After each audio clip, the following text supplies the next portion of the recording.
Is there a particular photograph that you've taken that's changed the way you see yourself? That's a good question too. You never been asked that. Well, maybe not in that sense of like seeing myself, but in this Rise project, it is entirely self-portraiture, but I do it in a way that you really can't tell it's me unless I reveal it. Oh, But okay. there's this one image. It's titled "I Could Stand Here All Night," and there's this woman. Oh, she's a friend in real life, but she also lent her backyard, her pool, and her own image for her own portrait for the image. So we're at her pool out in Amagansett. I'm standing in the water with this regalia on, and she's standing on the edge with a coffee pot, and we're just standing there like eye locked together. And the viewer is supposed to figure out like who is saying that. Like I could stand here all night. So I really love that idea of, especially in the question of relevancy, like how is it that we're thinking the same thing, and how is it that we can't tell like who's who in terms of voice and what we want to communicate. So I really love being able to create those connections where normally we wouldn't want to, maybe we don't want to see them or we haven't thought of them before. No, and you have a lot to work with, right? And so I'm even thinking of, honoring the historical lives as well as blending that with the contemporary. How do you do that? How do you find that intersection of past and present? Old and new, of seasoned and of just all that blending of that, which is all authentic and all accurate. But how do you create that as an artist? Well, that's a great question, just because even beyond my own work, relevancy is so important. I think art we sometimes think of as like a luxury or something that we like do in our spare time if we're lucky. But at the same time, people also see like what makes us human or what makes us different from animals. Like, is it consciousness? Is it our ability to tell stories or create art? So it's really amazing to think of like this huge potential and how we make art relevant in general. But when it comes to taking stories from thousands of years ago and making them relevant to now, that's such a huge task as well. So I've heard some artists describe history in the sense that, like, if you tell a story, no matter how old it is in the present, then it is part of the present. So it no longer becomes a relic or no longer becomes irrelevant. That's one sense. I always think back to my portfolios as well as not being like 2013 to 2018. I always see them as like ever ongoing, just because there's always going to be tribal members who can be interviewed. There's always a creation story for everything, like every plant, every place, how it was formed or created. And so when it comes to the creation stories and how to make that relevant, for the most part, these are things that have been passed down orally from generation to generation. Then they became texts once the missionaries came through. Sometimes they were self-published by Native people as well. But when you create these in photographs, even though we have Photoshop today and we have AI nowadays, people still see photographs as proof of something existing or the proof of like evidence of something happening. So when you're able to depict this in a photograph, it just brings it to life in such an immediate way. It becomes like part of like what you can imagine or part of our story, even if you're not Native. Just being able to see that and appreciate it, I think that's kind of why we go to museums. And so I was talking about creation stories, the On the Site project. I already mentioned how mapping is a way to make it relevant. And I have a new series. Hopefully your listeners will be interested in this one. This one's titled Rise, and it's all linking back to the different 1960s Native American occupations, whether it's occupation of Alcatraz, the BIA building, Wounded Knee. There's all kinds of famous photos of these protests and occupations, and they all relate back to the Land Back movement, which is the simple idea of Indigenous people going back to their ancestral lands. Sometimes it's to set up camp. Sometimes it's to protest like extraction or environmental degradation. Sometimes it's just to kind of solidify treaty rights and the right to be on your homelands. And so for us here at Shinnecock, we have the Shinnecock Hills that we're trying to regain. And so what I'm trying to do with this Rise series is depict these scenes of return or of Native presence here on the east end of Long Island. Even though you're an ally and you've been to Shinnecock, there's tens of thousands of people who have never visited, never been to powwow, never heard of us in some cases. And so I try to use digital photography and depict ourselves in ways that you may not imagine us or may not believe that you're seeing it. Welcome to POV Hamptons, where real conversations meet soulful perspectives. I'm Anastasia Gavalis, your host, inviting you into the lives of visionaries, change makers, and creatives shaping the East End. This isn't just any podcast. It's a movement with real people, unfiltered stories, authentic voices, and elevated insights. We shine a light on the individuals making waves in our community. We explore the ideas shaping the Hamptons and the moments that carry life's deepest lessons. From inspiring journeys to transformative conversations, this show reveals the true heartbeat of this iconic destination. One high-vibing episode at a time. So settle in. You're about to discover what makes this place truly extraordinary. Let's dive in. Welcome back to POV Hamptons. I'm super excited to have my guest on today, Jeremy Dennis.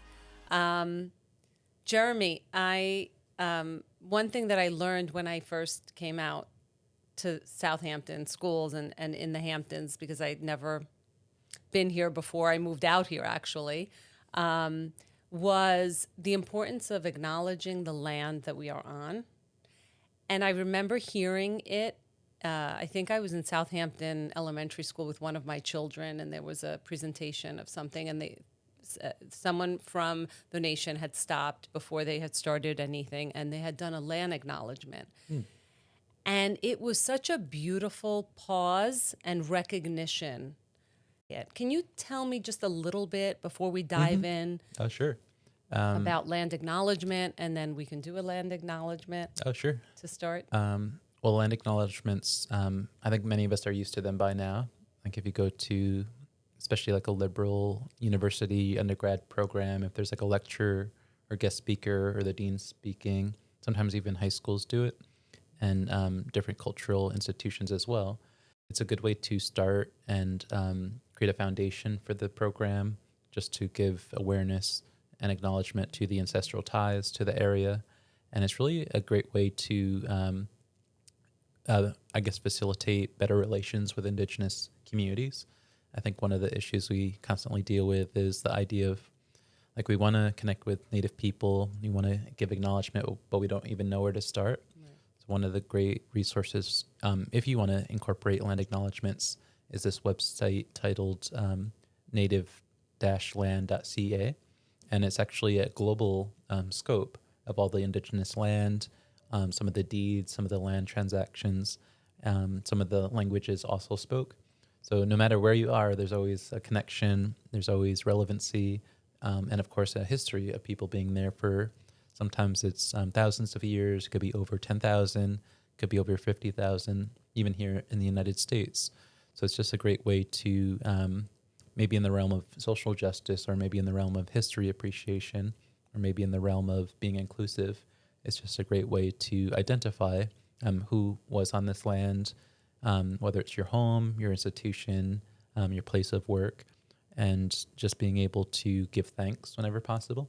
So this idea of reciprocity and being appreciative of the land that we all sometimes overlook or take for granted, just the space that makes everything possible that we enjoy, and some of the injustices that have maybe happened on that land. So it's, it always starts with a speech. It always starts with kind of a formal language, and then it incorporates the actual specific Indigenous community, whether it's a community that has been displaced and then moved to that land. That can also be a mention, or it could just be, if the history is intact and known, a community that has had thousands of years of ties with the land and hopefully still do. So those are some of the starting points, just to give an overview. Right. And do you want to sure. present the land acknowledgement? Here we're sitting in Bridgehampton, and actually across the room, unfortunately people won't be able to see it. Right, the map. But there's actually an interesting map here in the room. and it actually has the same kind of borders or divisions that we also sometimes practice. And from Sag Harbor to the north down to about Bridgehampton, there's a kind of informal blurry line or border between Shinnecock ancestral lands to the west and Montaukett lands to the east. And because of that border, we actually never had fences or formal borders ourselves before colonists arrived. So many of us tie our ancestry and lineage back to the Montauketts and Shinnecock. Maybe we see it as just being a descendant of Long Island Indigenous people. Some people even go up to New England and Connecticut to create those ties as well. So it's always interesting looking at maps. Sometimes they're tools for colonization and division. Sometimes it's a tool or a reclaiming tool just to reconnect us to land that is irreversible. And I just saw it on an interview you did. You had put up a map of all the different people in all the different areas of Long Island. Right. I really had to be an adult and coming to a new place and raising children out here and going through the school system here and meeting people and making friends and all that stuff where I've got my education, which is so interesting that it saddens me, and it's I'm hopeful because there is an awareness starting more and more, hopefully, and Yeah, definitely. I hope, yeah. So if you can. Oh, well, one thing to always add is I think we've all experienced and listened to a land acknowledgement, and sometimes, like, especially if you have kids or if you were a child yourself in the school districts, you learned a little bit about Native history. But I think there's always, especially from the Native perspective, wanting to add an action to it. So sometimes the action could be like within the land back movement. It could be like repatriation of objects or human remains. It could be offering space, like if you have a venue, offering resources or networking. But in the realm of education, I think we're also trying to find resources to build our own schools, our own school districts that might prioritize like traditional languages or history. Or it could be in the realm of creating curriculum and having Native people lead the actual narrative and storytelling. So one of the big things that we're also trying to emphasize is just being able to tell our own stories about ourselves rather than rely on the anthropological or guesswork that already exists out there. Or the outdated or misleading history books that we have and Yeah. stuff. Yeah, a lot of libraries, you still have to do some replacing and rewriting. Right, right. Mhm. So you had sent should I read it, or would you like? I mean, it's Oh, more if you don't appropriate. mind. You would like me to read You it? have a great Okay, well, I'm podcast honored. voice. So. Okay, I'm going to read what you sent me. Mm-hmm. We acknowledge that Bridgehampton is on the ancestral land of the Shinnecock and Montaukett people, who have stewarded this land for thousands of years. Despite centuries of displacement, the Shinnecock people remain a vital, sovereign community, continuing their cultural traditions and advocacy. We honor their past and present contributions and commit to learning from and supporting Indigenous voices, histories, and futures. Oh, thank you. Thank you. You provided that. And I really felt it important to start off with that because, again, I was unaware that this was even a thing. And as a human to human, I thought, why haven't we done this all our lives? Why haven't I, done this in where I grew up? And again, it was my own ignorance that didn't know it, and so I feel it's just such a beautiful us to acknowledge why we're here, what we're doing, how we're utilizing the land or stewarding the land and working here and gathering here. And it was really, really important for me to honor that tradition. So thank you for explaining all that to absolutely. everyone who's listening. So now, Jeremy Dennis, obviously you are a contemporary fine art professional who lives on Shinnecock territory, born and raised. Usually my first question is, how'd you get here? But clearly that's not appropriate. So could you tell me a little bit about how you grew up on the reservation? What's it like? Oh, sure. Well, maybe I could add a little bit for your first question, Okay. like how we got here. Mm-hmm. I think as a fine art photographer, actually, the earliest work I ever did dealt with our creation stories and where we come from.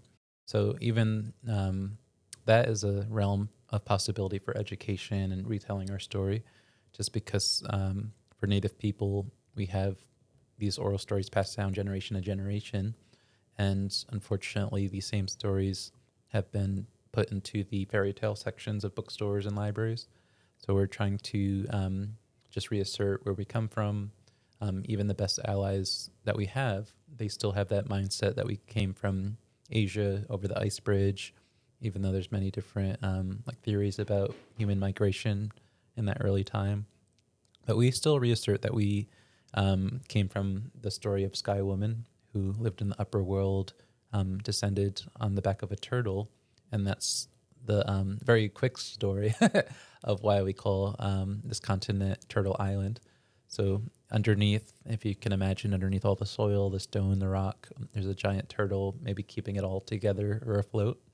And some people also joke in the lighthearted sense that there's just like turtles all the way down, keeping that turtle up. So I really love that story because it really gives us a unique origin, and it also gives a sacredness to the land. It also, in an artistic sense, invites you to be imaginative and try to imagine the land as something that's not just for like exploitation or extraction, something that needs to be protected and wondered about and thought about. hmm But that was a detour from your question. I like it. I like it. But growing up on Shinnecock, I think the most unique thing is the fact that through our tribal enrollment, everyone is a relative to one another. So we all date back to the 1910 census. So all of us have a family tree. We're not based on blood quantum or DNA testing. And so I think that's really unique to just everyone that you drive past, everyone you see that lives next door is one of your cousins or family members. But really, besides that, it's a lot of very similar experiences. Unfortunately, we don't have things like our own fire department or police station, or we don't have our own USPS. Our roads are kind of self-maintained. We do have some really interesting government buildings, though. We have our own preschool for K through second grade, a boys and girls club that's really wonderful, and a lot of different things that are just socially oriented. So it's just things that bring us together. We have a dedicated space for the powwow grounds, which is really amazing. It's like a must stop for visitors to come and see. And then we do have a beach called Cuffy's Beach, which is connected to Shinnecock Bay. So, of course, Shinnecock people are big canoers or big shore inhabitant culture people. So I think we do have all these different unique settings all within this like 1 mile north to south territory, just this sliver of our ancestral lands. Mm-hmm. And how was it as a little boy growing up there? Oh, my friends and I, we were big into bicycling. So that was our glimpse at freedom and just like choosing our own adventure. We didn't do it just on the territory. We went to like Bridgehampton, very young, biking in all different directions. But living on Shinnecock as a young person, you do have a lot of freedoms. Like you learn how to drive very young. You have the option of learning our traditions. You could also just, whether it's like the art traditions, the hunting traditions, fishing, and the things that I see nowadays, like the resources and opportunities I wish I had when I was younger, just because the preschool, for example, all the furniture is labeled by our ancestral language. So, of course, when you're that young, you just absorb everything. Right. It's much easier to learn and retain. But for me, we're hoping to go to the Stony Brook University language class. That's something that's pretty accessible. It's pretty affordable to enroll in.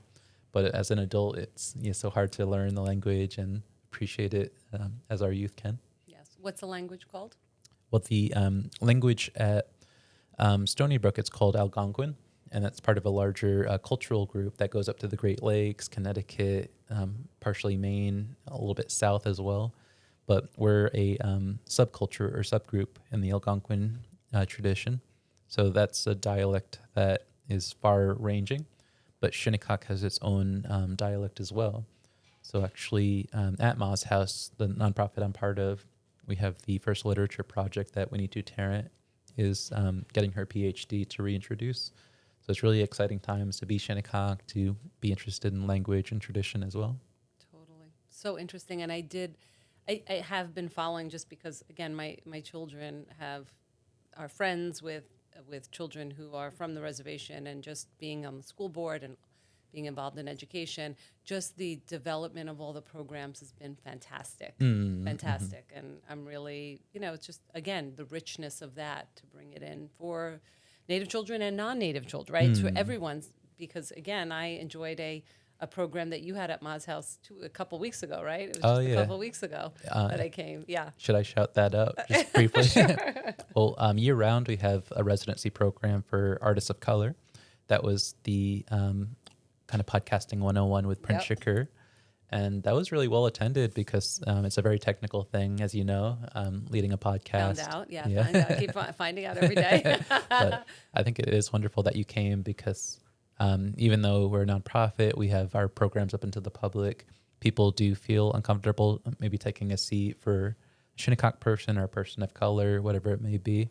But it's all about bridging the gap and connections.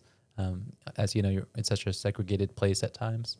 So it's amazing that we as a small community can foster that bridging. Yeah.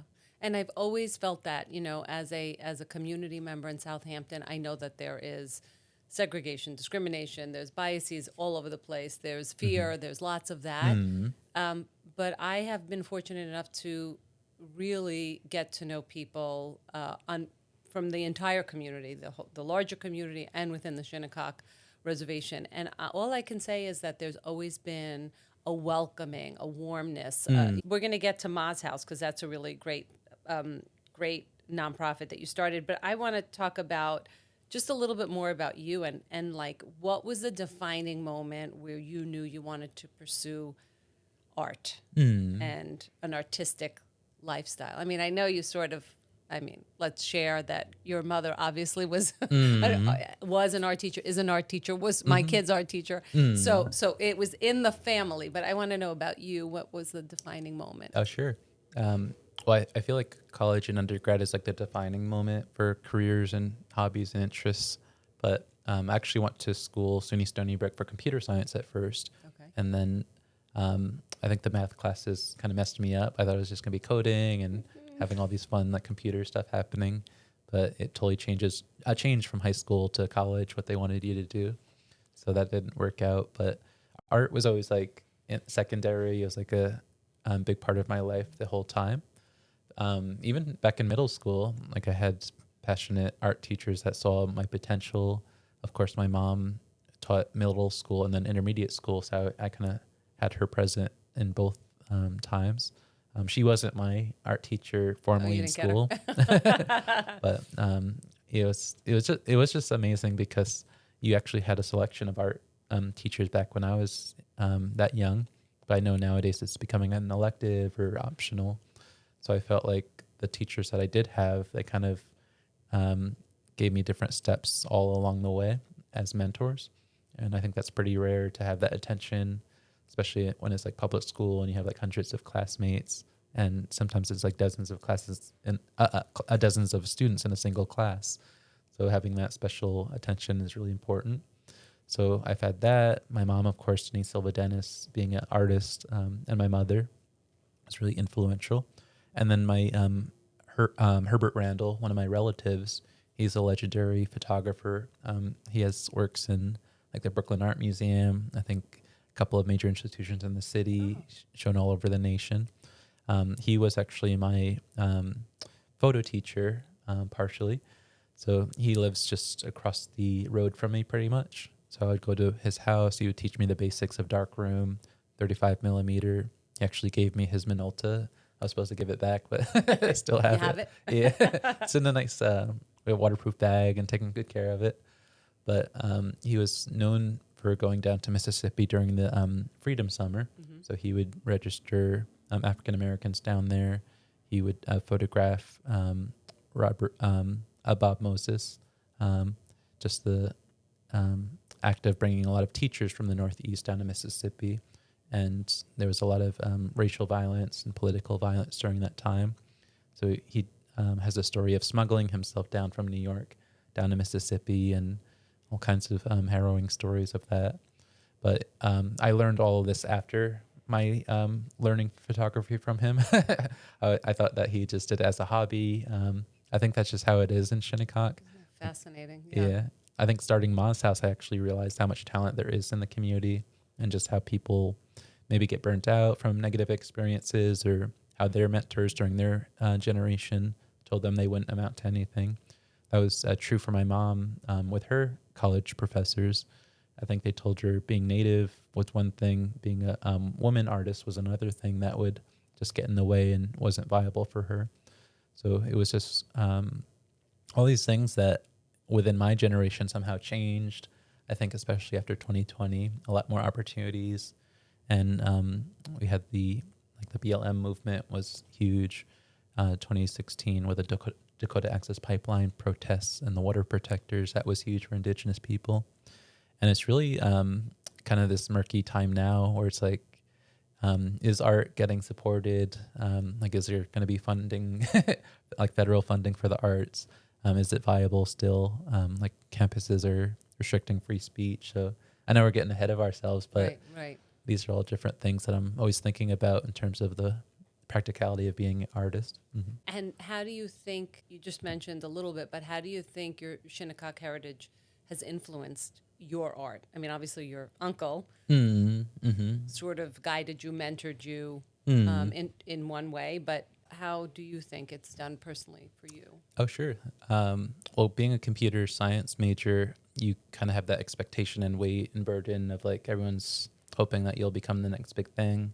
And when that didn't work out, I do love art, of course, but because of that shift, I wanted art and the art that I do to always be educational, be practical, be meaningful, connect to whoever's seeing it. And most likely it's a non-native person in the Hamptons or on the East End or a New York resident. So I'm always thinking about like, how do you connect with them with a subject matter that's so specific, so different.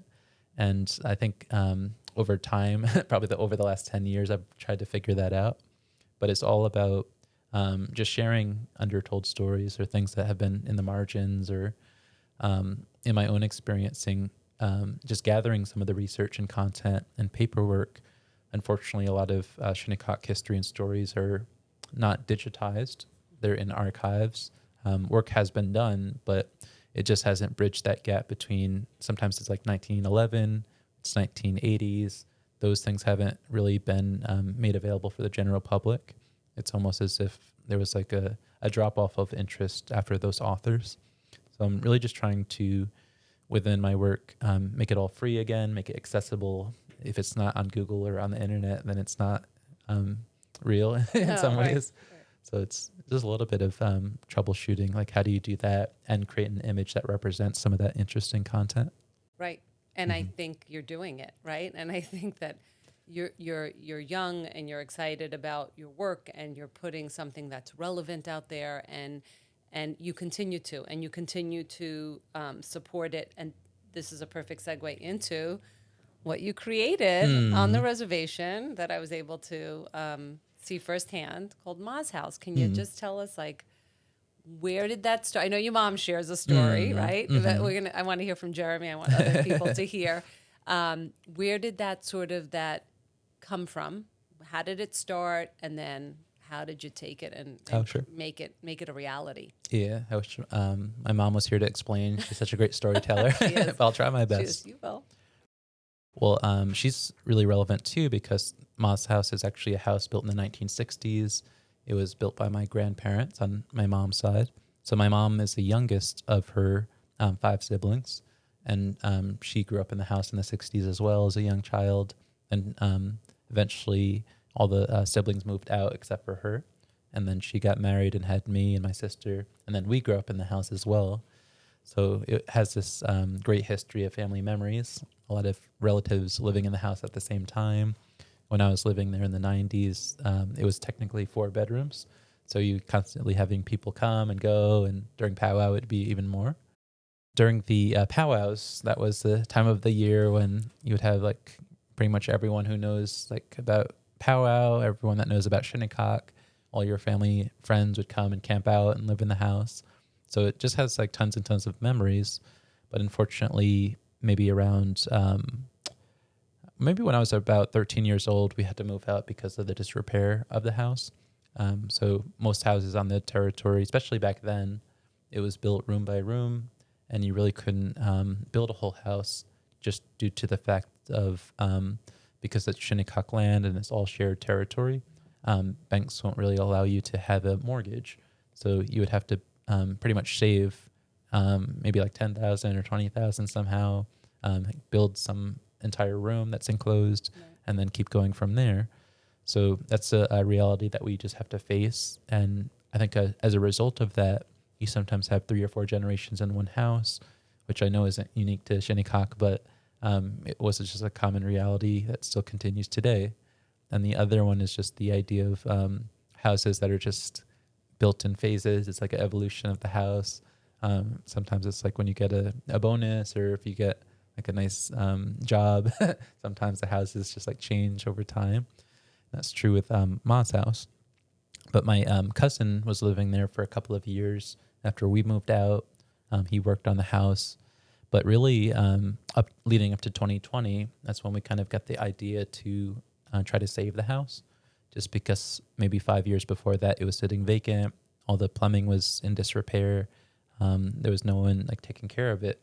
So it was just left to the elements. It was left to the animals that moved in, the insects. And so as we all remember, in 2020, the pandemic happened. Before that, I was just trying to do the visual artist career. So my version of that was going residency to residency, trying to apply to different spaces so I can travel, I can network, I can utilize their studio space, and then bring all that back home. And that was probably my trajectory, like even after 2020, if the pandemic didn't happen. So with all the social distancing, all those plans got canceled. I moved back to Shinnecock, and my family and I just decided, what if we tried to create a residency out of Ma's house if we try to rebuild it?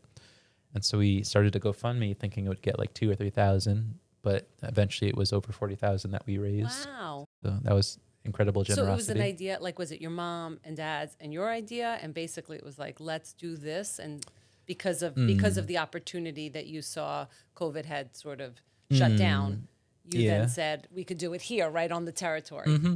That's pretty cool. I kind of proposed it to them just because like I was like my mom was the youngest of her siblings. Right. And then I was the youngest grandchild. So it was a little bit of like negotiating and thinking like can actually like, use the house. So there's all these things you're juggling. But I proposed it to them just because I think the opportunities I was afforded as an artist, like these are all competitive things that you apply to, you get accepted. They're supposed to support you, and it becomes, when you go to these residencies, like a utopia for artists, just because everyone that works there is there to support you. Sometimes they pay you. You're there with maybe 10 or 30 other artists. And so everyone is just constantly reminding each other like their purpose, why they're doing what they're doing. And then when you're back home, it's the opposite. You're like getting questioned, like, why are you doing this? Or like, how does this have value? Yeah. So I still go to residencies myself, but also wanted to offer that to other artists. And so the full title for this space and what we call it now is not only Ma's House, but Ma's House and BIPOC Art Studio. And the reason for that was we started around June 2020 for the renovation. That's when we raised enough to actually try it. But what we saw as a nation is back in May 2020, that was the murder of George Floyd. That was the pinnacle of BLM. We also saw the police brutality in that sense, but also with a pandemic, the frontline workers had to continue. A certain group of people had to continue working, and that was people who didn't have retirement or second homes or wealth, largely people of color, especially out here. So we wanted to create a space that would use art as a form of healing. So that was important. And then the other was, even though Shinnecock is modest as a space, Ma's House is modest as a space when you look at other art institutions, but we still believed in the change that we could make possible. So where we are now, this is maybe 3 or 4 years after forming Moz House, but we never really imagined like all the programming that we have, like all the visitors we'd bring. Like we had Joy Harjo come and visit, who was a U.S. Poet Laureate. Oh, wow. So that was incredible. Yes. We had author of Braiding Sweetgrass, Robin Kimmerer, come. Yeah, she's just like world renowned for her writing. And just a whole array of artists. We've had over 50 come one at a time. And they're all different mediums, all different backgrounds, some as far as like Vancouver, Canada, and Oregon and California, and many also in just like the New York City area. But what we hope to do is, since Shinnecock is such a small community and so lesser known compared to the Hamptons, when we bring artists in, we ask them to be inspired by the land, the current day issues, our history, and that becomes part of their portfolio. So that's one huge benefit. The other is the knowledge sharing, which you participated in. Yes. And there was also many Shinnecock tribal members there who... Of all ages, which was and of all different backgrounds and experiences, like, Mm-hmm. right? Someone who actually asked, I don't know who it was, or I think I know, but I'm not saying that.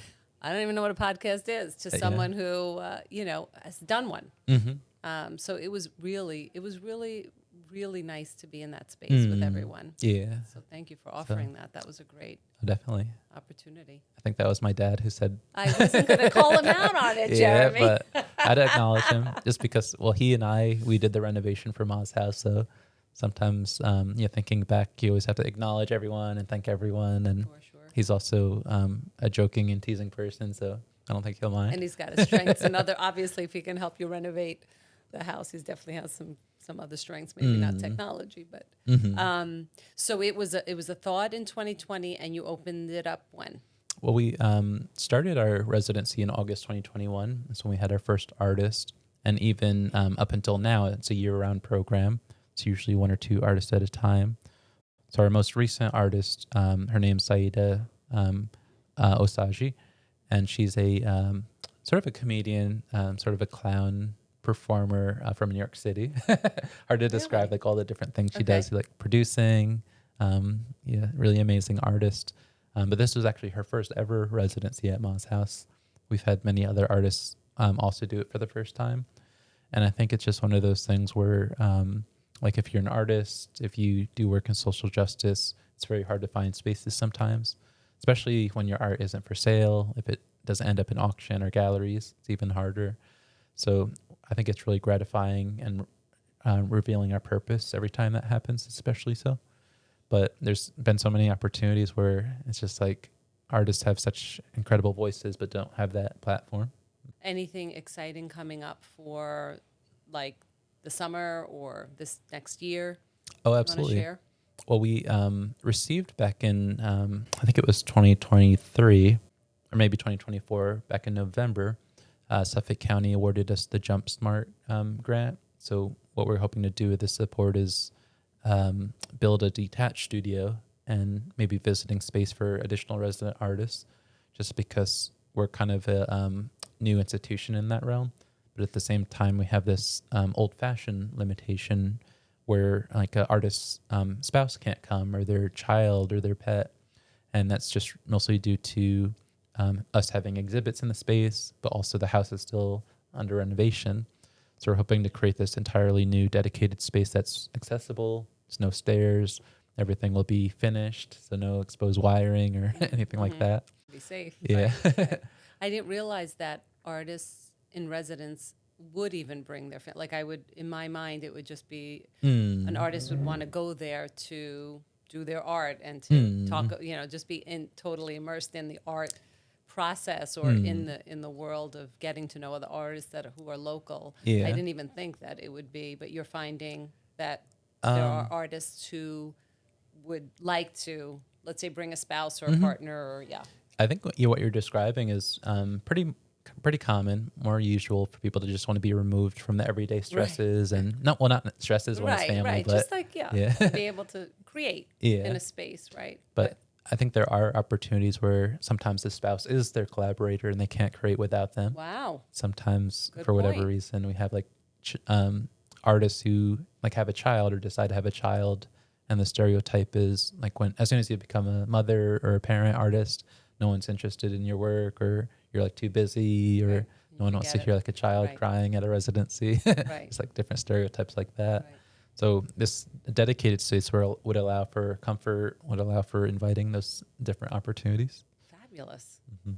So is that something in the near future, or is that something that's in the works right now? Or If you visit our social media, it probably will come to you as news, but we're hoping to announce it soon. Here, especially with county money, it's very generous, but there are a lot of like papers you have to sign Right. before you can confirm it all. always. Well, talking about young people, I'm wondering, because you're young yourself, how do you see yourself as a role model, as an influencer to younger people, as an artist, or even locally? Like, do you find yourself in that position? Do you seek out that position? Have other people sought you out to be that person? I'm just curious if that's Sure. come across your... Well, so many of the opportunities that I've received as an artist came from also other artists who maybe had their own big opportunity and they wanted to share resources or wall space, or maybe just like a grant opportunity. So I always appreciated artists who are in it for the people who are also like waiting to enter the door, because of course with social media, with the news, you can see that there's artists who are just like profiting and supporting themselves, not thinking of like who else are in the ecosystem that need space. So I've always thought about myself sometimes more as a facilitator, especially with Ma's House, because artists come, maybe they like want to talk about fishing or dance or singing, and I'm not that type of person, but I think it's amazing when I can connect the artists with tribal members who have those skills, who have those passions, but maybe just don't have an outlet or a way to amplify their interest. So I really love being a connector in that way. But I would also say, in terms of the next generation, we do have a really amazing Boys and Girls Club. Their director, Diashua Sylvester, and they're also a nonprofit formed around the same time as us. So we try not to be as competitive with youth programming. And when we do have artists come who do want to work with children, we bring them over there. And they're doing such great work. And it's kind of like a after-school program, but instead of just letting the students or the kids like have their own time, it's all structured with visitors, programs, like movie nights, craft nights. So it's really amazing what they do. Great.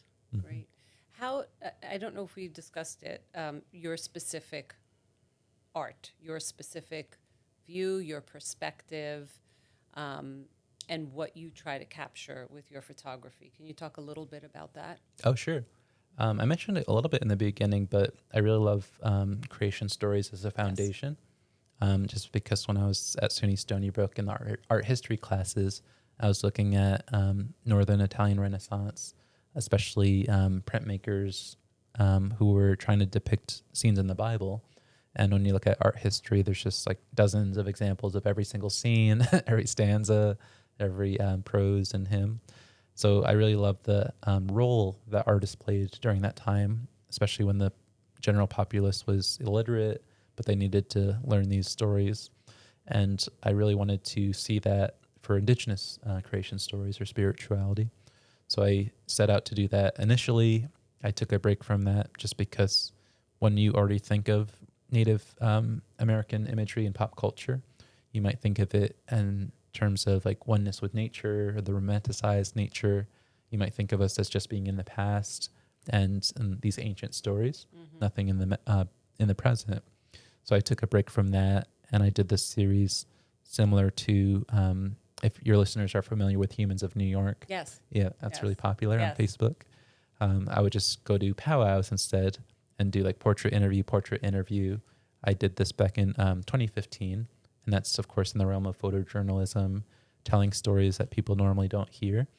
This came out of the idea of, I've been to like every single Shinnecock powwow, and I notice when visitors come, they sometimes bring like a beach chair, they bring an umbrella, they do their ticket booth, get some fry bread, and then sit in the crowd and just watch from afar, but never really interact with Native people. So I think it's really important for people to know like who are these individuals who make powwow possible, and like how can you make their story told beyond these 4 days out of the year. So it was a really popular book just because a lot of the native participants, they like all were cousins, they all knew each other, they saw each other on the powwow trail, as it's called, but didn't really have a way themselves to like memorialize that effort. So that was a series. I also did a series called On This Site, which is a survey of Long Island's native history. And that's really ambitious. It started back in 2016 with a grant from a nonprofit called Running Strong for American Indian Youth. Okay. And it's ambitious in the sense that, of course, Long Island's like 120 miles wide. This timeline spans like 13,000 years in the past to the present. It looks at history, creation story sites, sacred sites, everything between. So, of course, with that much content, I had to break it up into different projects. And so I think it's really wonderful to have such a large to-do list, just because artists are always wondering, like, what do I do? Like, what do I spend time on? Like, what's my voice? Yeah. So I Yeah, feel like and you have a lot to work with, right? And so I'm even thinking of, honoring the historical lives as well as blending that with the contemporary. How do you do that? How do you find that intersection of past and present, of old and new, of seasoned and of just all that blending of that, which is all authentic and all accurate, but how do you create that as an artist? Well, that's a great question, just because even beyond my own work, relevancy is so important. I think art we sometimes think of as like a luxury or something that we like do in our spare time if we're lucky. But at the same time, people also see like what makes us human or what makes us different from animals. Like, is it consciousness? Is it our ability to tell stories or create art? So it's really amazing to think of like this huge potential and how we make art relevant in general. But when it comes to taking stories from thousands of years ago and making them relevant to now, right, that's such a huge task as well. So I've heard some artists describe history in the sense that, like, if you tell a story, no matter how old it is in the present, then it is part of the present. So it no longer becomes a relic or no longer becomes irrelevant. That's one sense. I always think back to my portfolios as well as not being like 2013 to 2018. I always see them as like ever ongoing, just because there's always going to be tribal members who can be interviewed. There's always a creation story for everything, like every plant, every place, how it was formed or created. And so when it comes to the creation stories and how to make that relevant, for the most part, these are things that have been passed down orally from generation to generation. Then they became texts once the missionaries came through. Sometimes they were self-published by Native people as well. But when you create these in photographs, even though we have Photoshop today and we have AI nowadays, people still see photographs as proof of something existing or the proof of like evidence of something happening. So when you're able to depict this in a photograph, it just brings it to life in such an immediate way. It becomes like part of like what you can imagine or part of our story. Even if you're not Native, just being able to see that and appreciate it. I think that's kind of why we go to museums. And so I was talking about creation stories, the On the Site project. I already mentioned how mapping is a way to make it relevant. And I have a new series. Hopefully your listeners will be interested in this one. This one's titled Rise, and it's all linking back to the different 1960s Native American occupations, whether it's occupation of Alcatraz, the BIA building, Wounded Knee. There's all kinds of famous photos of these protests and occupations, and they all relate back to the Land Back movement, which is the simple idea of Indigenous people going back to their ancestral lands. Sometimes it's to set up camp.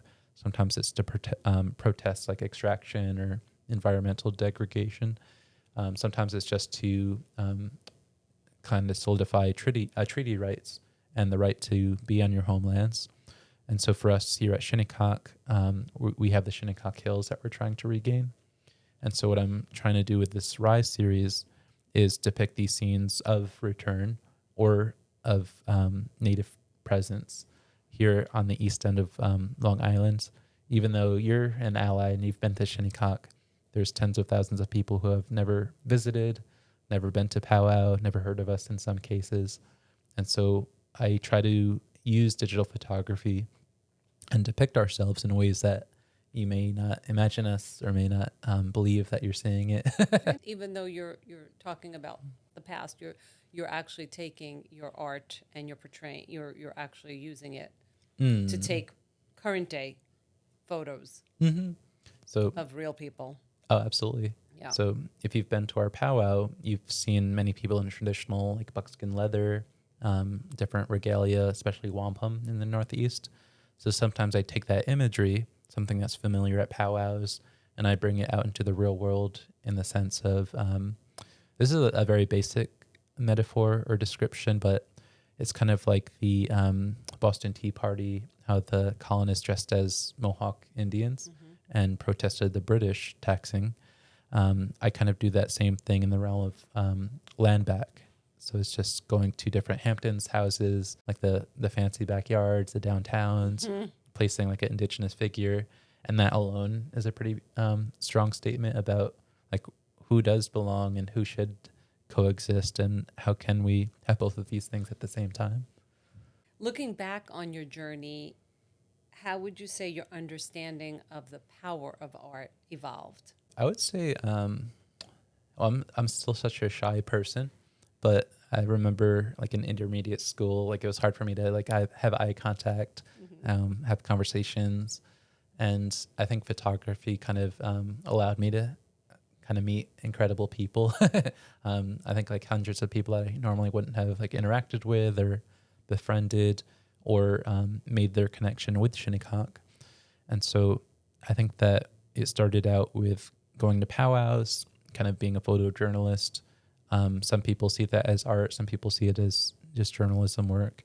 And then it went into staging photography. So I would actually direct individuals.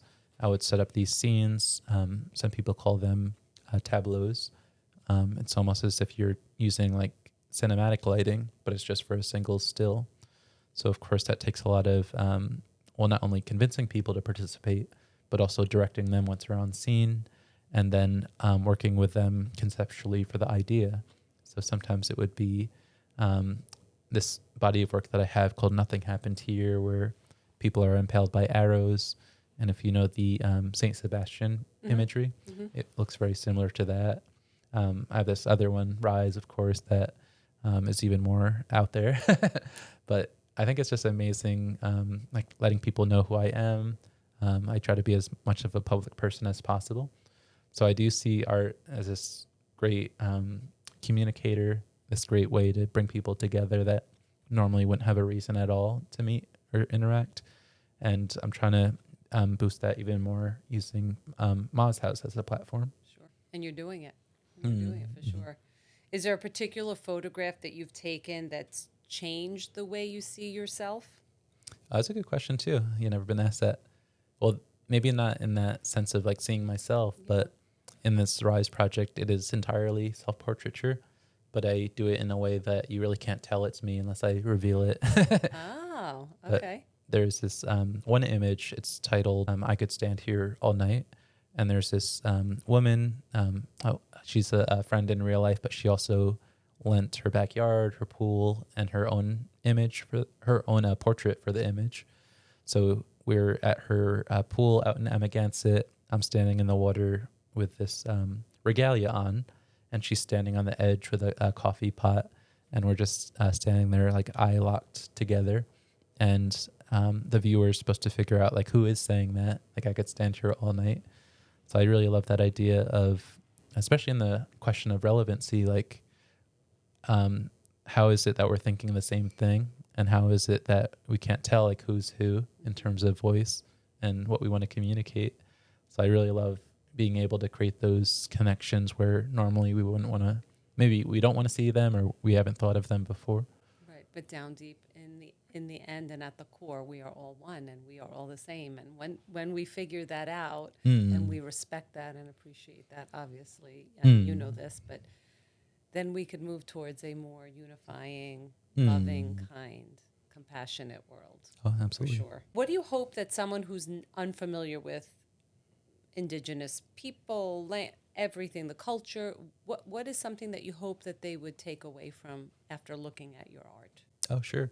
Well, the Rise project, it's kind of like in the realm of if I saw this in a gallery and it wasn't my work, I'd be probably like questioning it or disturbed by it. So what I try to do is Disturbed by it, you said. yeah.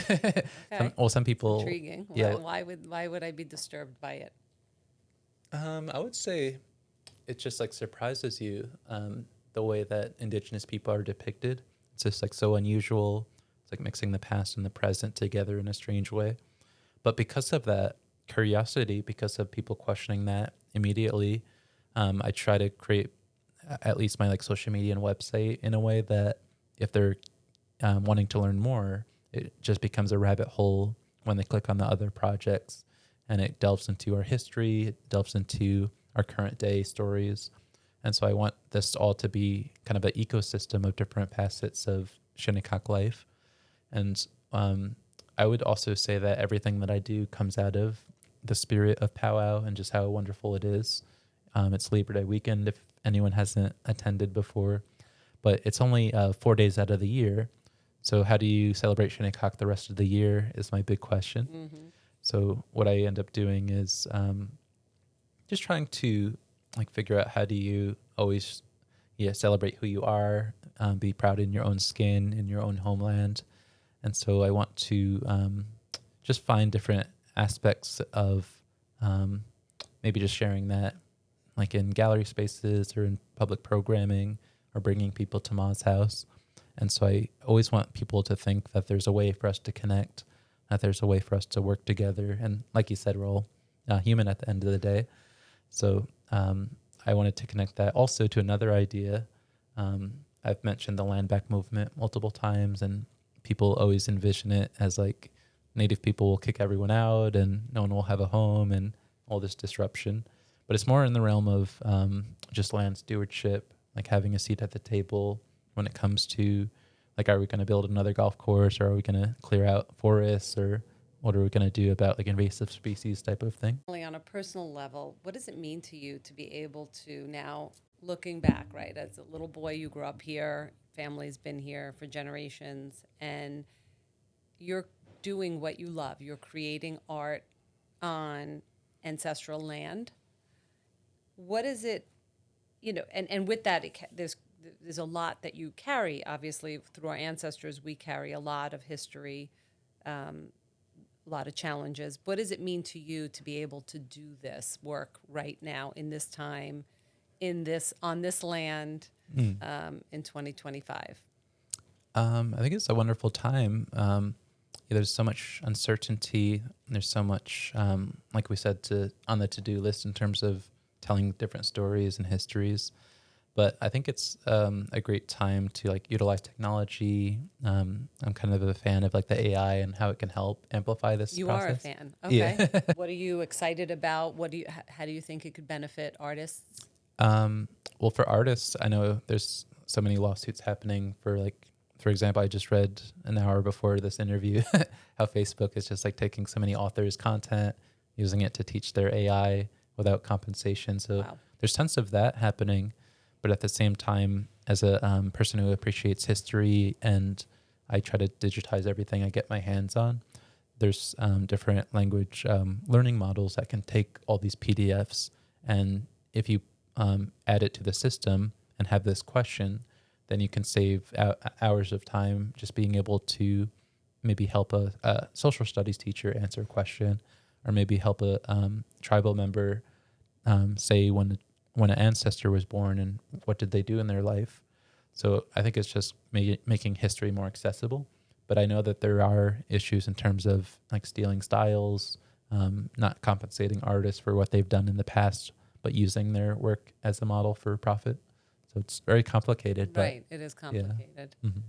Well, Jeremy, this has been delightful. I'm so happy that you came and grateful for your time. And, keep doing what you're doing, because you are an inspiration. to me, and I'm sure to many others. And I look forward to keep watching you and grow and put out all these wonderful programs and exhibits and your art. And thank you for doing that, because I think that in itself is a beautiful example of what you do if you follow your heart and if you do what you love and you do it with great intention. It leads you to greatness. Oh, on thank you. So many levels. So thank you so much. Appreciate it. It wouldn't be possible without supporters and listeners and those who are amplifying the voices like you are. Thank you. Thank you so much.